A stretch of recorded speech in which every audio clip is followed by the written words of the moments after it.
Good morning, church. Eric has asked me to share a faith lesson that I learned this spring. And I said I would be glad to do it, but it means that I'm going to have to become vulnerable and tell you about my greediness and my disobedience. But here it goes. A few months back, there was a need, and people were asking for contributions, and I thought, sure, I'll contribute to that. My normal check. Don't we all kind of have that normal check you write and not question the amount? I do. So I sat down one morning after chatting with the Lord a bit and started to write the check. And I just had what I call a catch in my spirit. That amount just didn't seem right. So really I didn't want to think about it that morning. I was hurrying off to something else. I thought I'll deal with it tomorrow.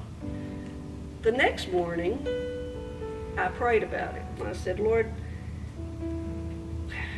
what should I write the check for to make me comfortable with the amount? And so I wrote the normal amount,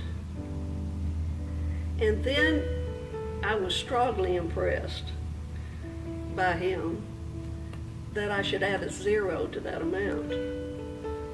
I said, whoa, wait a minute. Now wait.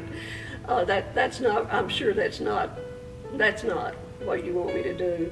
And besides, I have other commitments this month. The plumber needs to come. I just got the house painted, and I want an exercise bike. So I decided once again to let it go. I thought that couldn't be right. That impression couldn't be right. I'll think about it later. The next morning, again after praying about it, I said, I'm tired of this. I want to get this done. I'm going to write the check and get this done. But I said, Lord, adding a zero to that amount, that just seems a little extreme to me. And I remembered words from Malachi, and this does not happen to me often, that scripture just really knocks me over. And the words were, Sonny, why do you rob me? And I would tell you, it gave me holy goosebumps. And just like Malachi told the Lord in that last book of the Old Testament, I said, Lord, what do you mean, why do I rob you?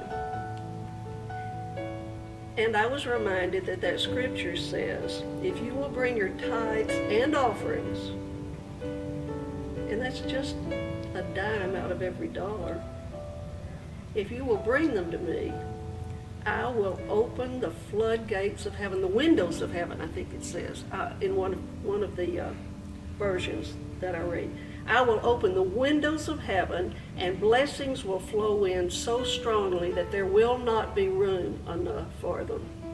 But then I said to the Lord, I said, but you like a cheerful giver. And Lord, I just can't feel real happy about this. But I did. I added the zero. I put the check on the dresser, and I thought I'll run it out to the church this afternoon.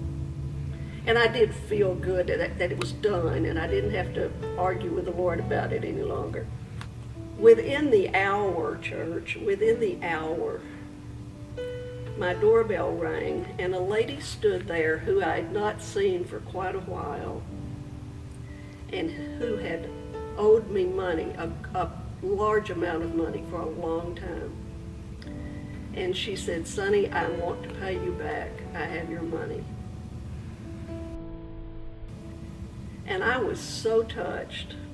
And what touches me about that is how tender the Lord was saying to me, was reminding me, I've told you all through Scripture I can be trusted. And you've walked with me for a long time, and yet you still fail to be obedient when I strongly impress something on your heart. But he did it by giving back to me, by favoring me with that woman's paid debt. This is my stone, but it's more than just a stone. It's a reminder that God is faithful, he can be trusted, he is who he says he is, and he will do what he says he will do. Thanks be to God.